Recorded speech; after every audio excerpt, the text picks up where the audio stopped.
America, God shed His grace on thee, and crown thy good with brotherhood from sea to shining sea.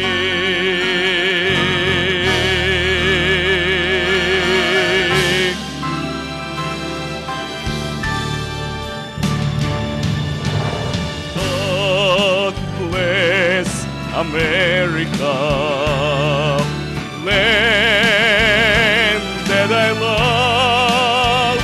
Stand beside her and guide her through the night with the light from above, and from the mountains to the prairies to the oceans marked with gold. God bless America, my home, sweet home.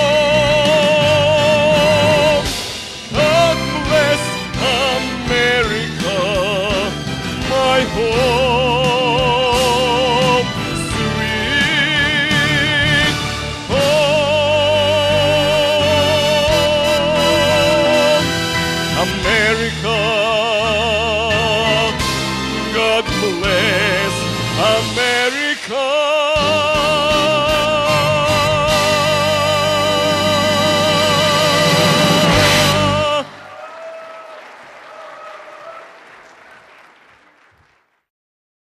The following show is presented by the Asian Pacific Islander American Public Affairs Association, otherwise known as APAPA. For more information about APAPA and its programs, visit www.apapa.org. APAPA's 8th Annual Voters, Education, and Candidates Forum 2009 was held on October 4th, 2009 at California State University, Sacramento. Various political candidates, elected officials, and members of government attended the event. The show you are about to watch includes highlights from that forum. Every effort was made to give each party equal exposure and to summarize their position in a fair manner. The views and opinions expressed in this highlight show are those of the persons expressing them and in no way reflect the views and opinions of Crossings TV, Tower of Babel LLC, or APAPA. We hope you find this show entertaining and informative. Now we have a special presentation for you from Census 2010. With us is the California State Director of Census 2010, Ditas Katagi, and also Assemblywoman Mariko Yamada, and Lauren Hammond, our Vice Mayor, City of Sacramento, and also a candidate for the Assembly District 9. Good afternoon, APAPA members and guests. I'm Ditas Katagi, and I'm the Director of the Governor's Census 2010 outreach effort. And I want to thank all of you today for making this an important issue during your APAPA Voter Forum. It's our civic duty to vote, but it's also our civic duty to be counted. Now, I'm not here today to ask you for my vote, but maybe in the future, but I'm here to ask all of you to be counted next year. So some of you who are not familiar with the importance of the census may have looked at the program and said, gee, census, that sounds kind of boring. But go on, raise your hand. Who thought that was going to be a boring topic? Anybody? Because actually, I'm here today to tell you that, in fact, it's not boring. Because Census 2010 is 6 months away, and California has a lot to lose if we don't get a complete and accurate count. So what's at stake? Basically, money and power. And who could say money and power is boring? Census 2010 is possibly the most important census in California history. Why? Because we could lose an existing congressional seat. And that means one of our congressional representatives sitting in Washington right now would have to clear out their office and give it to somebody from Nevada, Oregon, or most likely Texas, as they are projected to gain 4 additional seats. So what about the money? Nearly $435 billion in federal funding each year is distributed back to the state based on census-driven formulas. So if you multiply that out, that's $4.35 trillion. each decade. I'm not even sure how many zeros are in a trillion, but it's a lot of money. So I challenge you, if you think April 15th as the day that we send our taxes back to Washington, you must think about April 1st, 2010, as the day, once a decade, that we demand our fair share back from Washington by having every Californian fill out their census form. California is already a donor state, as we pay more taxes to Washington than we get back. So who here has children? Anybody have children in public schools? Raise your hand. All right. Well, just an example, just 1 year alone, 2009-2010, Title I Part A funds, which are for California schools, California received over $2.9 billion. That's with a B. And if you add the ERA federal stimulus dollars just to that one program, California received in 2009-2010 nearly $5 billion. So funding for programs like Head Start, special education, depend on getting all Californians counted, and more specifically, our children. In fact, children are one of the highest historically undercounted populations in our state. In this challenging time for our state, we cannot afford to lose any of our federal dollars, nor can we lose our representation and our voice in our nation's capital. And that brings me to why I'm here today, to encourage all of you civic-minded who enough to participate in this voter forum to go back to your respective communities to encourage all of them to be counted. There is much too much at stake not to.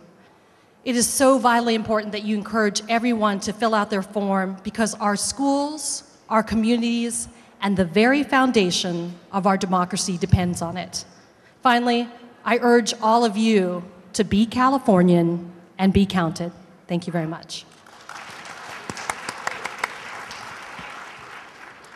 Well, good afternoon, everyone. My name is Mariko Yamada, and I'm privileged to represent the 8th Assembly District, which comprises 10 cities and 2 counties, Yolo and Solano.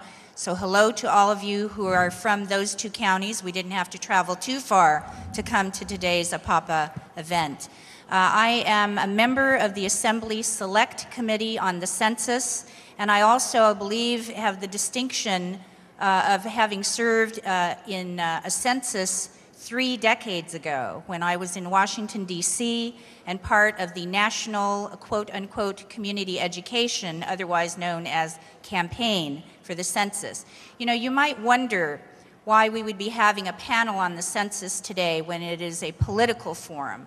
Well, for me, the census is actually the mother of all campaigns. Why do I say that? That's because this is an effort to count every person in the United States. Not every adult, not every child, not every citizen, but every living, breathing individual in the United States. So you think about the strategies that are needed to ensure an accurate count, and that's why, for me, it was one of the most incredible campaign experiences that I ever had. I think that we all know here that everyone is very, very energized about the census. I think the API community in particular is very, very familiar with the need for an accurate census. So rather than us spending time today trying to persuade you about why you should participate in the census, what I would do is challenge you to help us become advocates in your own communities to ensure that you can explain yourself to your constituency groups why it is so important for us to have an accurate count. This time we will have only 10 questions on the census rather than in previous decades when we had long forms and short forms. So in some ways it will be somewhat simpler because there will only be 10 questions for you to answer this time around. However, the greater challenge is this. This will be the first census conducted after 9/11. In a post-9/11 environment, there is greater and greater concern about trust in the government.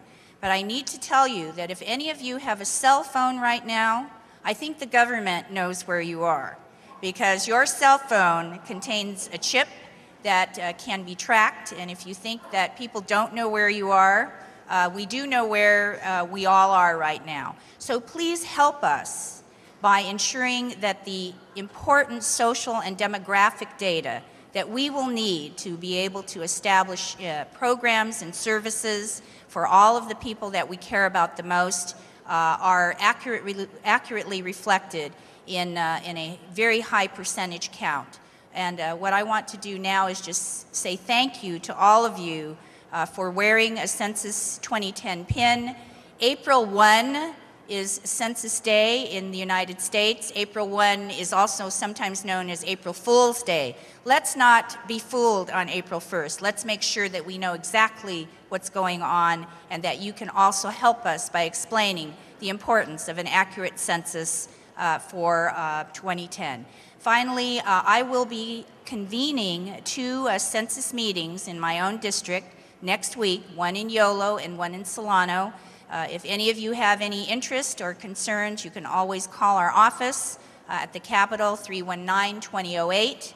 Again, 319-2008 is my phone number at the office, and we will be glad to answer your questions. Thank you so much for inviting me today.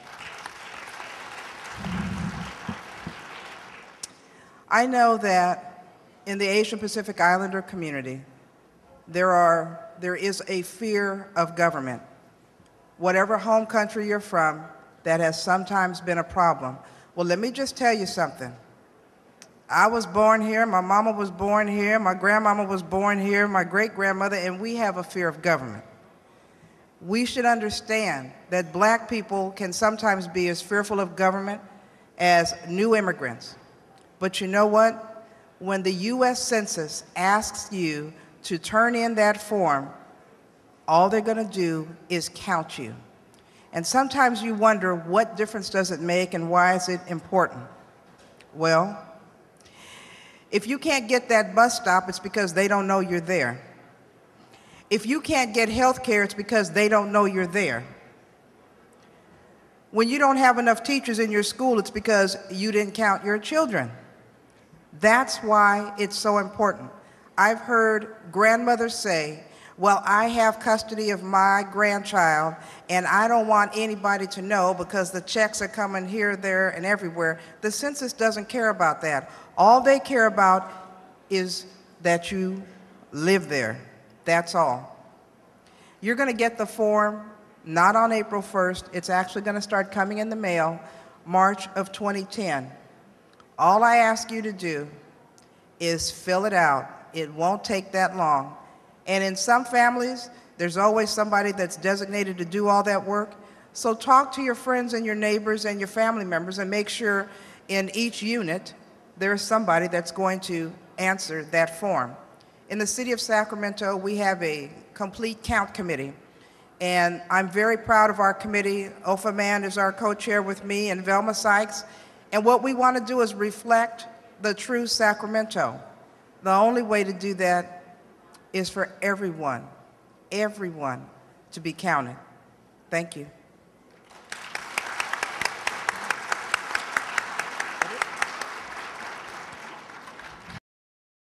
All right, these are our candidates for 2010. What we're going to do now is just pass down the mic, and if all of you can just say your name and what office you're running for. Just introduce yourself. My name is Lauren Hammond, Vice Mayor of the City of Sacramento, and I'm a candidate for the 9th Assembly District. Please vote for me. Hi, I'm Lisa Kaplan. I'm a trustee for the Natomas Unified School District, and I'm running for Sacramento City Council District 1, which is Natomas and downtown. Good morning. My name is Larry Miles. I'm a member of the San Juan School Board of Education and a candidate for the 5th Assembly District. Hi, I'm Ryan Chin. Thank you for this opportunity. I'm the Director of Strategic Communications here at Sacramento State. I'm running for the Sacramento City Council District 7, which is the Pocket, Greenhaven, and Valley High area. Thank you for your support. My name is Craig DeLuz, and I am a trustee with the Roble Elementary School Board and a candidate for the 5th Assembly District. Thank you. Good afternoon. My name is Chris Parker. I'm a candidate for Board of Equalization District 2, and we'll be at the Central Valley APAPA in a few weeks, so I hope to see you there. Thank you. Hi, my name is Dr. Ami Bera. I'm a candidate for United States Congress in the 3rd Congressional District. It's time we put an Indian American in Congress. Hi, I'm Allison Huber, and I am one of the newest Assembly members. I've been in office for 10 months, and it'll already be time to do re-election by 2010, so I'll be running for the 10th Assembly District again. Thank you very much. Hi, my name is Paul Hedgie. I'm a longtime APAPA member, and I'm also running for the 10th Assembly District. Hi, it's a pleasure to be here. My name is Jay Chenier. I'm a candidate for the 5th Council District in the city of Sacramento, which basically runs from Stockton to Freeport and Broadway to Florin. Hello, my name is Henry Harry, and I am the one for the Sacramento City Council 5th District. Hi, my name's Angelique Ashby. I'm a small business owner and a community organizer, and I'm running for City Council in District 1 in Sacramento, which is the Natomas and downtown Alkali Flat area. Thank you. Good afternoon, everyone. Thank you for having us here today. My name is Chris Garland, and I'm a candidate for AD9. Good afternoon. My name is Mark Farouk. I'm a candidate for the Sacramento City Unified School District Area 2.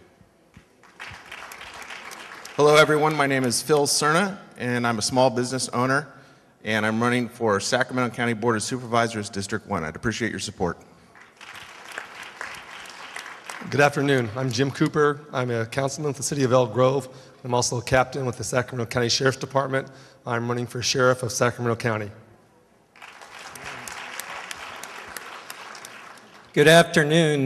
My name is Steve Cohn, Sacramento City Councilman, District 3. Welcome to my City Council District here at Sac State, and I am going to be running for re-election in June 2010.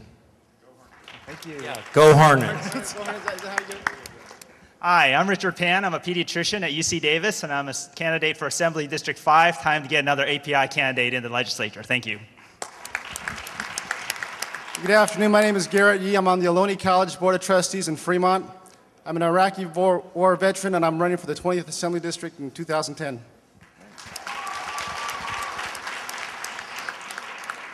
Good afternoon. I'm Sacramento Supervisor Roger Dickinson, a candidate for the Democratic nomination in the 9th Assembly District right here in Sacramento. Thanks very much.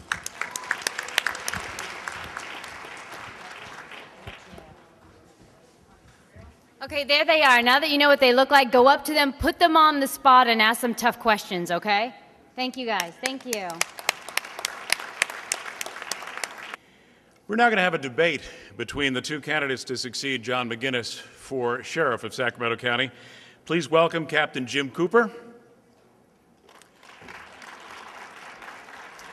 and Captain Scott Jones. One to my left, one to my right. Okay. Right here. Let me tell you a little bit about each of these gentlemen. Jim Cooper is a 25-year veteran of the Sacramento County Sheriff's Department and holds the rank of captain. He is currently assigned as the commander of the Sacramento Valley High-Tech Crime Task Force, which includes the Internet Crimes Against Children Task Force. He's previously served as the commander of the Work Release Division, Central Division, Northwest Division, the Main Jail, Narcotic Gang Division, and Training, Planning, and Research Division, and he has worked a variety of assignments throughout his law enforcement career. Captain Cooper is currently serving his third term as a councilman in the city of Elk Grove. He is the former mayor of Elk Grove. He's received numerous commendations and awards, including a Bronze Star for bravery, and he's a pretty good softball coach. He's been doing it for 14 years. Captain Scott Jones is a 20-year veteran of the Sacramento County Sheriff's Department, currently assigned as the assistant to Sheriff John McGinnis. Captain Jones and his wife Christy reside in the Antelope area of Sacramento with their 4 children. He attended Sac State University and UC Davis, where he earned his bachelor's degree in criminal justice, and he graduated with his JD degree from Lincoln Law School in 1998. Among many high-level assignments, Captain Jones served as the commander of the Sacramento County Main Jail, which housed over 2,400 inmates, employed over 400 people, and managed a budget of over $64 million. He is an adjunct faculty member of both the Los Rios Community College District and Humboldt State University, providing instruction in contemporary legal issues and discipline and liability to peace officers. Please welcome both of these gentlemen.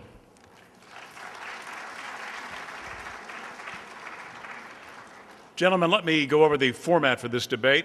Each of you will have 90 seconds to give an opening statement. We will then proceed to ask you questions. You'll each have 60 seconds to respond.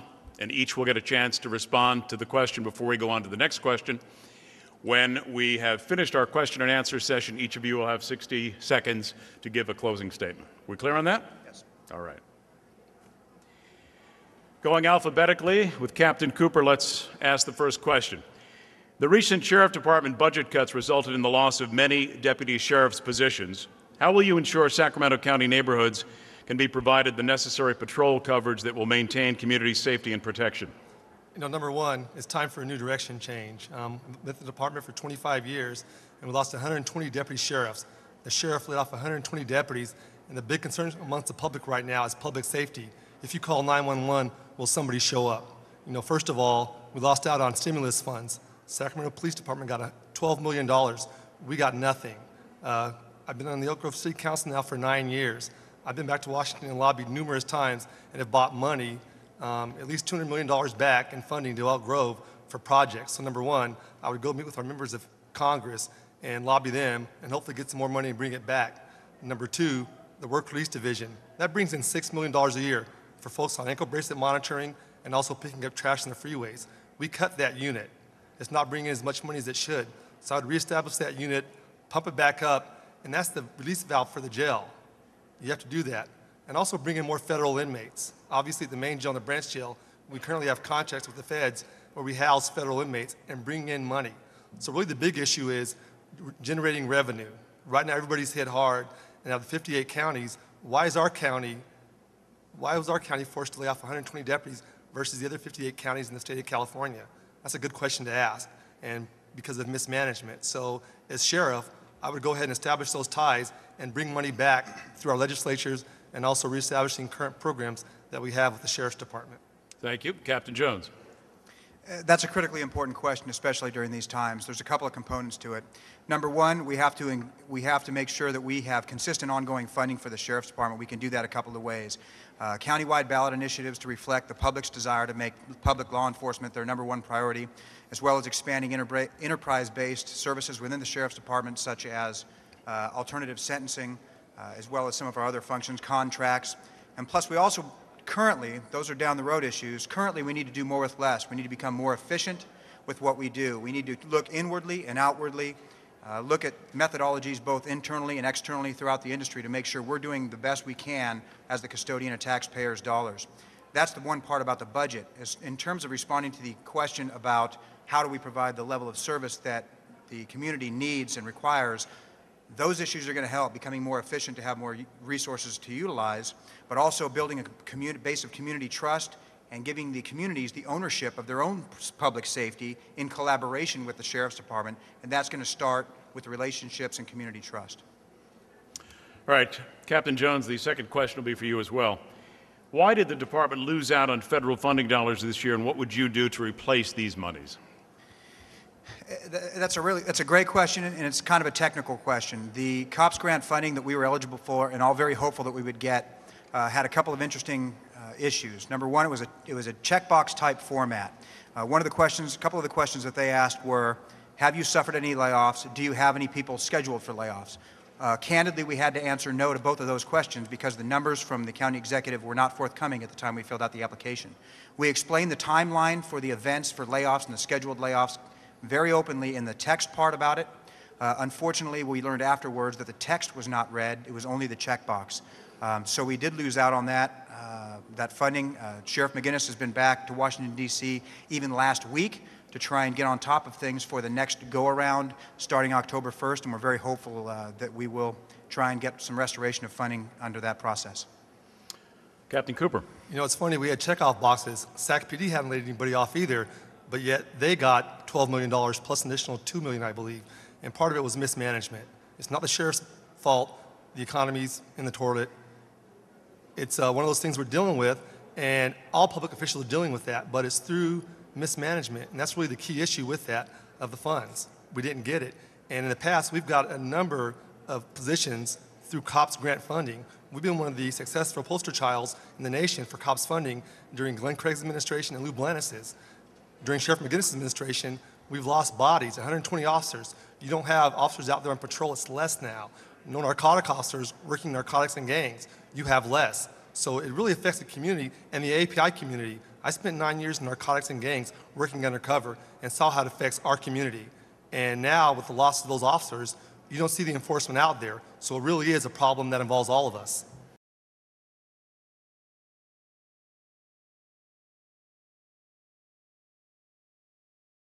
Now, for the rest of the day, we will be discussing and debating some hot button issues that are really big in the public eye right now. The first of those is education reform, and our moderator for this issue will be Ed Crane. Let me introduce you also to our panel, Assemblyman Ted Torlake, Paul Fong, Allison Huber, State Superintendent Jack O'Connell, County Supervisor and candidate for State Assembly District 9, Roger Dickinson, Associate Superintendent for the Twin City Unified School District, Dr. Ramona Bishop, San Juan School Board member Larry Miles, and candidate for State Assembly District 5, Craig DeLuz.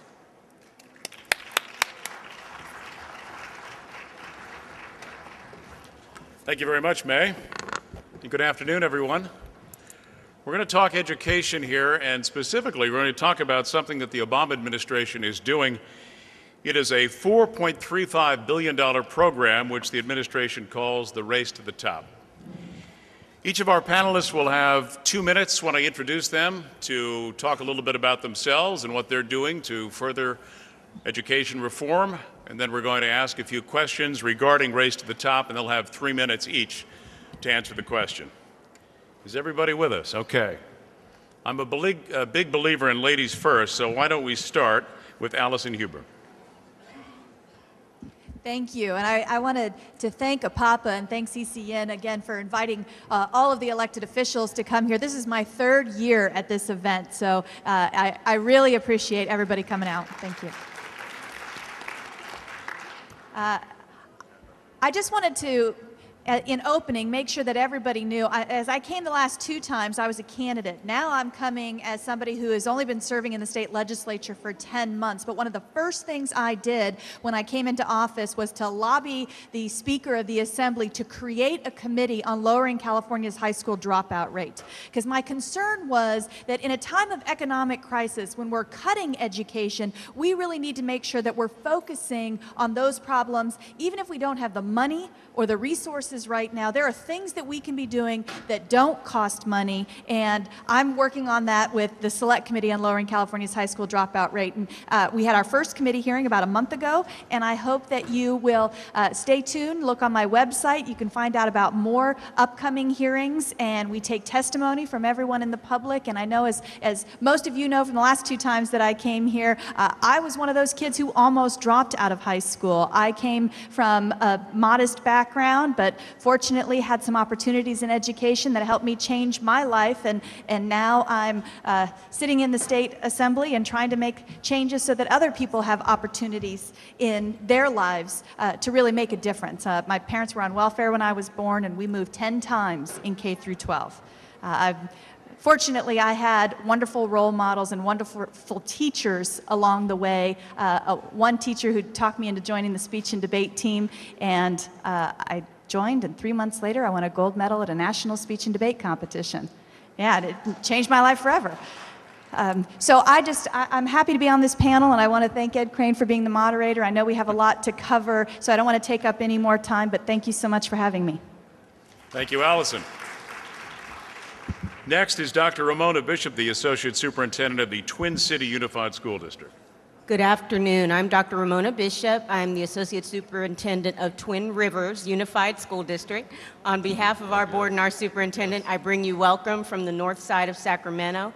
And I just want to say briefly, I'm not running for office, so I will be very, very brief. In our 1 year as a unified school district, we have over 30,000 students with a significant group of Asian Pacific Islander students. We have been successful in increasing the A through G students who are coming out graduating with their A through G ready for 4-year colleges. We have been successful also in increasing the standardized test scores for our students and preparing them for college entry. So I am glad to be here. I am the practitioner on the panel, and hopefully will give you something that you can go back and use in your communities. Thank you, Doctor.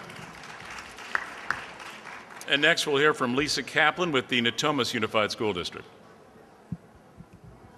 Good afternoon, everyone. Thank you so much for the opportunity to present in front of you. My name is Lisa Kaplan. I'm a school board member for Natomas Unified. I've been on the Natomas School Board for 7 years. I am also have worked in and around the state legislature and had the opportunity to work for then Assembly Budget Chair Jenny Oropeza when she was dealing with the, in 2002, $40 billion budget deficit that we're still dealing with today, 9 years later.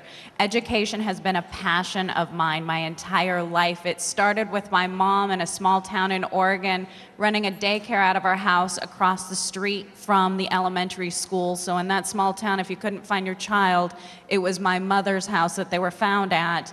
And I was the guinea pig of all my mother's education reform and different innovative programs that she would put her kids that she had in daycare through.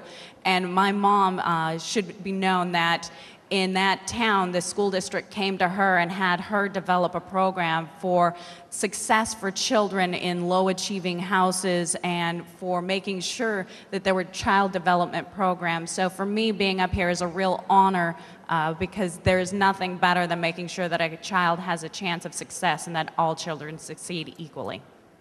Thank you, Lisa. Let's go back over to my left and Assemblyman Fong.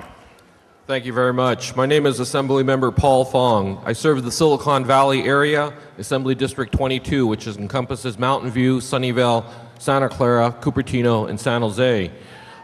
Thank you. You know, I've been an Asian American activist since 1973 when I was one of the founders of Asian Americans for Community Involvement, the largest Asian American service group and advocacy group in Silicon Valley. And so this is dear to my heart that APAPA is organizing all this, and inclusion is very important to me, and it's dear to my heart to see all of you here to participate and to be civically engaged. And so congratulations to you all. Thank you. Thank you, Assemblyman. Also, I was a community college professor before I came up here, so education is dear to my heart, and I support the ARA funding, the $4.35 billion in the Race to the Top that we're going to get. Also, in the Higher Ed Committee, we're going to look at the Master Plan for Higher Ed, which was written in 1960. And of course, the diversity of our community is much different now, so we need to revise and look at the Master Plan for Higher Ed. And Ira Ruskin had a bill, a bicameral bill, to look at that issue. And so I'll be looking at that issue next year. Thank you. All right, thank you again. Craig DeLuz is a candidate for the State Assembly in District 5. I want to thank you for this opportunity, in particular to be a part of this panel. I've had an opportunity to be involved in the educational process on just about every level, as a graduate of public school K-12, as well as a graduate of a public university, California State University, Chico. I'm the parent of 2 public school children. I've been a public school teacher, and I currently serve on the Roble Elementary School Board here in the city of Sacramento. So I've had a chance to experience it from all levels. And I forgot one also as the legislative director for former Assemblyman Tim Leslie, who was the vice chairman of the Higher Education Committee in the California State Assembly. And so I've had a chance to look at the educational system from top to bottom, from all different aspects. And I have to tell you that there is a crime that is being committed on many of the children of the state of California. I believe that any reforms that we look at must address this crime. And there are 3 particular aspects that need to be implemented. The first has to be creating an opportunity for parents to be engaged. The second has to involve accountability at the very basic level, students, parents, and teachers. And finally, the ability to make local decisions. Allow folks closest to where students are being educated to be able to make those decisions. And I believe many parts of Race to the Top help address this issue. Craig, thank you very much. Let's move on to San Juan School Board member Larry Miles. Thank you, and thank you for the invitation to be here today. My name is Larry Miles. I am a member of the San Juan School Board, and I'm also a candidate for the 5th Assembly District, which includes much of our area and Natomas and Folsom as well.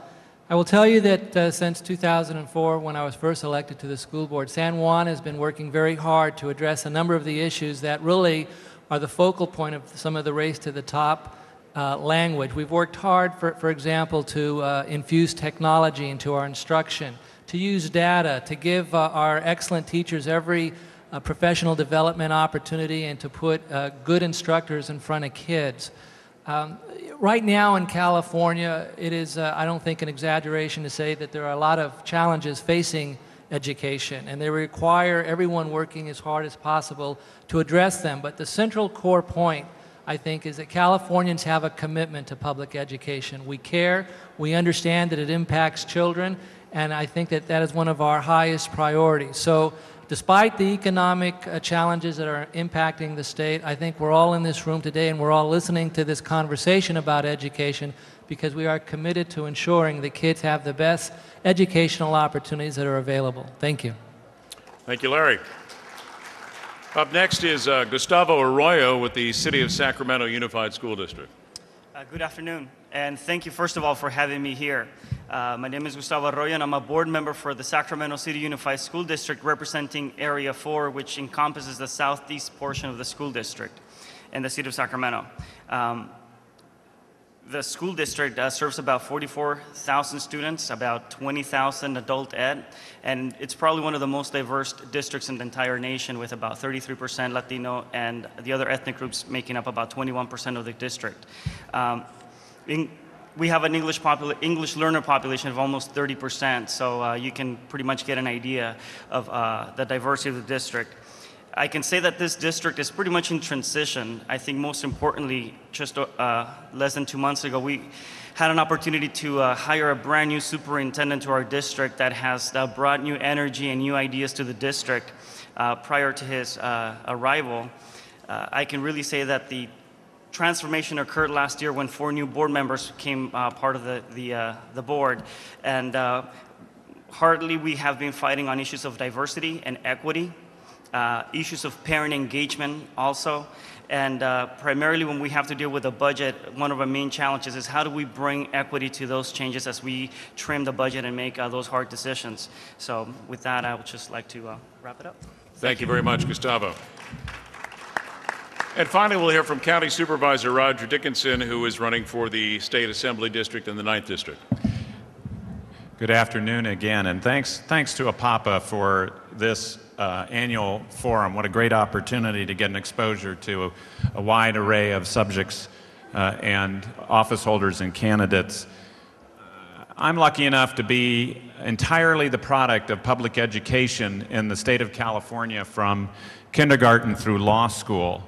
And I got a great education here in California, and I'm a believer that we can once again have a great public education system in our state.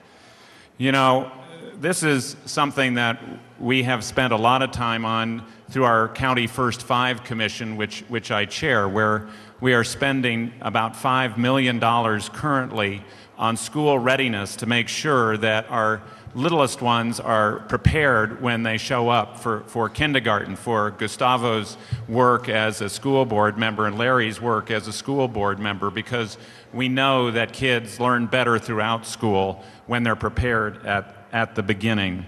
And I have continued as a member of the Board of Supervisors to be very involved in local education issues and youth investment issues, because it's not just about what goes on in the classroom, it's what goes on after school, in our neighborhoods, and in our families. We need to make sure that all of us as community members and family members are more involved in the education and preparation of our children for the future. Let me introduce our panelists here today. We are talking about the Strong Mayor Initiative that Sacramentans are facing. What are the pros? What are the cons? How could it help the city? We're going to be exploring all of those issues today. I want to introduce you to our panelists today.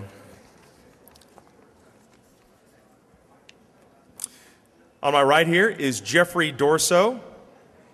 He is a partner in Diepenbrock Harrison in Land Use and Environmental Department. He's also a volunteer in support of the Charter Initiative. Give a hand for Mr. Dorso. Mr. Temblador was not able to attend today, so Jeff has graciously agreed to bear the whole burden of representing the Strong Mayor Initiative, at least the proponent side of it.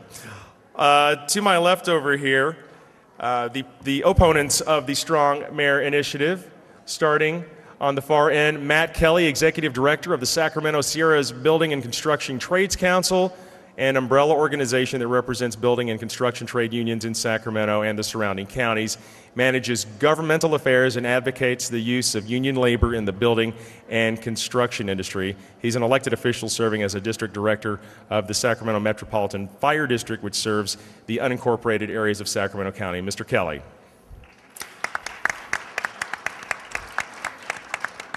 And also with us today, Anna Melander. Anna is a Sacramento attorney by way of Chicago. She became involved in political volunteering at a young age, phone banking and canvassing for local candidates on Chicago's South Side. Since her arrival here in the mid-90s, Anna has volunteered for numerous Democratic candidates and on behalf of progressive issues. Anna became involved with local grassroots organizing here in Sacramento, and she's raised funds and volunteered for many candidates. And she's also a founding member of Save Sacramento, Support, Accountability, Ethics, and Voice in Sacramento, which opposes, by the way, revising Sacramento's charter through SAG's 2010 ballot initiative. Ms. Melander. And finally, with us today is, you probably recognize him, Kevin McCarty, elected to the Sacramento City Council in 2004 and re-elected just last year. Kevin McCarty serves residents in Southeast Sacramento's District 6. Outside his community work, Kevin serves as the legislative advocate for Preschool California. That's a statewide nonprofit organization working to expand access to quality preschool programs. Kevin previously worked for the state of California for over a decade as a policy director for Lieutenant Governor Cruz Bustamante and a budget consultant for the state assembly. Please welcome Kevin McCarty. All right, so let's have a really nice, lively discussion here. We've got the watches all ready, and you know, this all started really, I guess, in November as America elected its first black president. Sacramento elected its first black mayor, Kevin Johnson. Now, during his campaign, he touted a more aggressive form of city government. And just weeks into his role as mayor, Kevin Johnson wanted to explore the possibility of having a strong mayor form of government. After a signature-gathering campaign, it will appear on a ballot. But there are legal questions out there. There are also town hall meetings, some of which have had low attendance. Why is that? What is the interest in Sacramento, and what is the benefit to Sacramento with having a strong mayor form of government? That is what we will look at today. The format is very simple. We talked about it already. I'm going to give some questions. I will give one side a minute to respond, then the other side to rebut. But first, before we do that, I would like to open this up to opening statements for both sides. And Jeff, again, thanks for sticking it in there. And I would ask that you would begin this, and you have as much as 2 minutes to talk about why you believe in a strong mayor form of government. Thank you very much. It's my pleasure. What a great turnout. This is a fantastically organized event, and I'm a pleasure to be a part of it. In terms of the executive mayor charter initiative efforts, Kevin, the mayor, in 2008 started his campaign off by saying we need to look at a more accountable form of government. The mayoral race in 2008 featured as one of the key components the governance structure of the city of Sacramento. People saw throughout the nation in the presidential campaign and locally here in the mayor campaign that people were tired of politics as usual. People were tired of having officials unaccountable in their governance structure. So during the campaign, an effort went under place to look at this initiative and look at these issues. Following that, it was decided based on the input from that campaign, over 100,000 doors in Sacramento were knocked upon, and people wanted an accountable governance structure. This idea is similar and resonates given Sacramento has changed. The initial charter passed in 1921 is old. It's for a different sized city with different sized issues. Today, Sacramento has grown to almost 500,000 people. It has real issues and difficult times and difficult challenges. Those challenges deserve to have a governance structure that can address those. In addition, citizens deserve to have government officials that are accountable.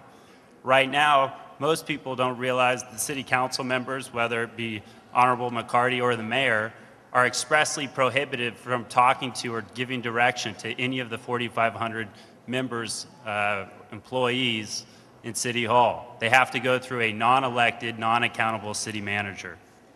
That structure should change. Over 65% of the largest 100 cities in this country have a executive mayor form of governance, and it resonates in the same issues I brought up, accountability and efficiency.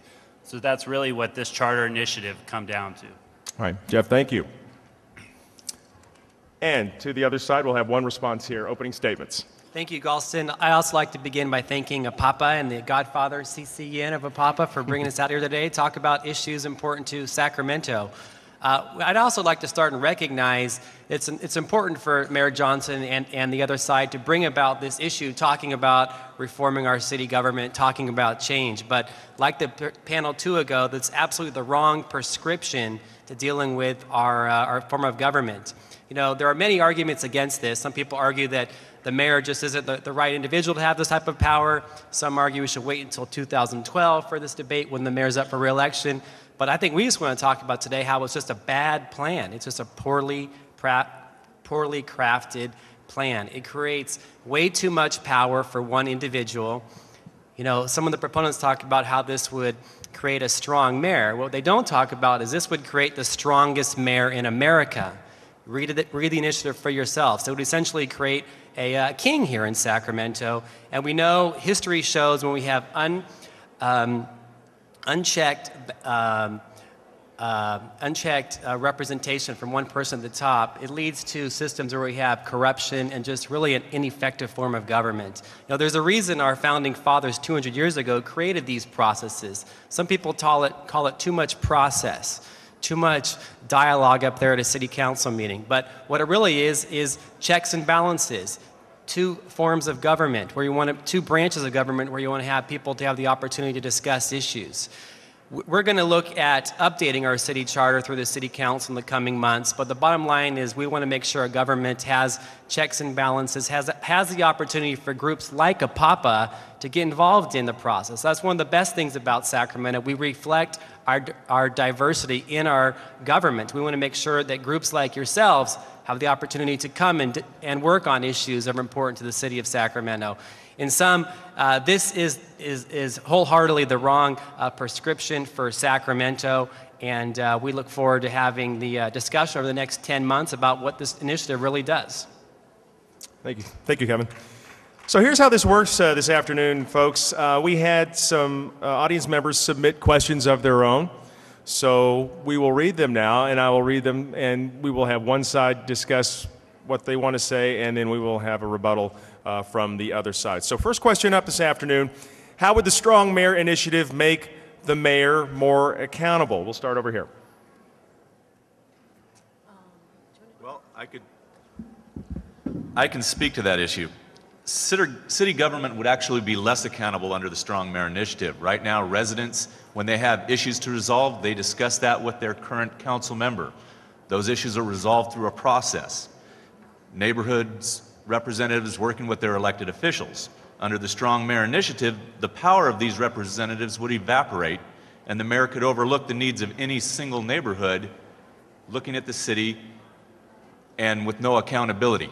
It is an issue that we find, if you want accountability, you need checks and balances. This removes all checks and balances and creates a mayor that has more power than any single mayor in the nation, gives him the ability to execute all contracts, gives him the ability to negotiate all labor agreements with city workers. No longer would the rest of the council have any effect or have any part in those decisions. All right, thank you. Response? Yes. The program and how this generates accountability is right now using the example just laid out. If there's a concern in a district, that city council member still has the same authorities, and they can go to the mayor, who is also elected at large by all the citizens, including those in that district, to respond timely to the needs of the citizens. So it creates two levels of accountability. Second, with respect to checks and balances, it actually creates additional checks and balances by taking the power currently vested in the city manager, a non-elected bureaucrat, and splits that out between both the city council and the mayor. So you hear a focus on the mayor, it's really accountability in the city council and the mayor. And secondly, lastly, with respect to contracts, the contracting power is in part an executive function and can also be a legislative function, which would lay in the city council. For example, labor contracts, there's an existing resolution passed by resolution, not an ordinance, that would still remain with the city council, not the mayor. Moving on to our next question. We find ourselves, of course, in a very, very difficult time here in the state of California economically with double-digit unemployment.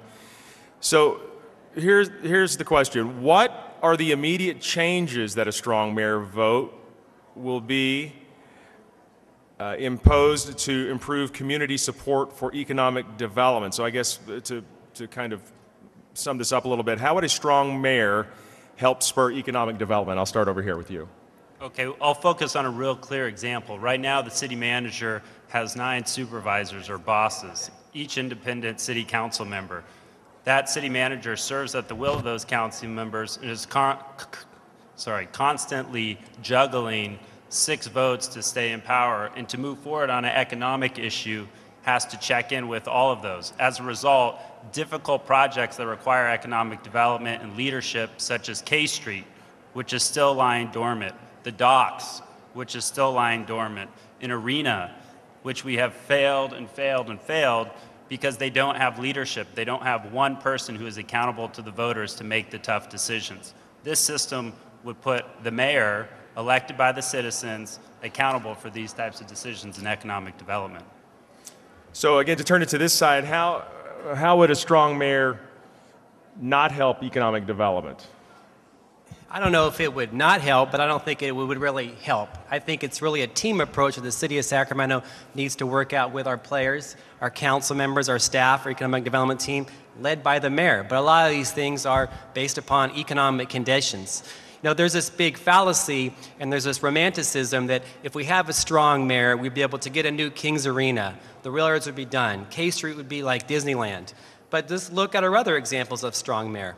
San Francisco has a strong mayor forum, not the strongest one as we're debating here, and they still haven't found a home for the 49ers. They've been dating that for a decade with a strong mayor. LA has a stronger mayor for over a decade, and they still haven't come to grips with their homelessness and education issues. So a strong mayor really is not the thing that's going to give you success. The thing that's going to give you success is a good plan, a good team, and a good approach, led by the mayor, but also with city council members who are represented as well to bring answers and solutions to the problem. And thanks to both sides. Thank you very much for being here.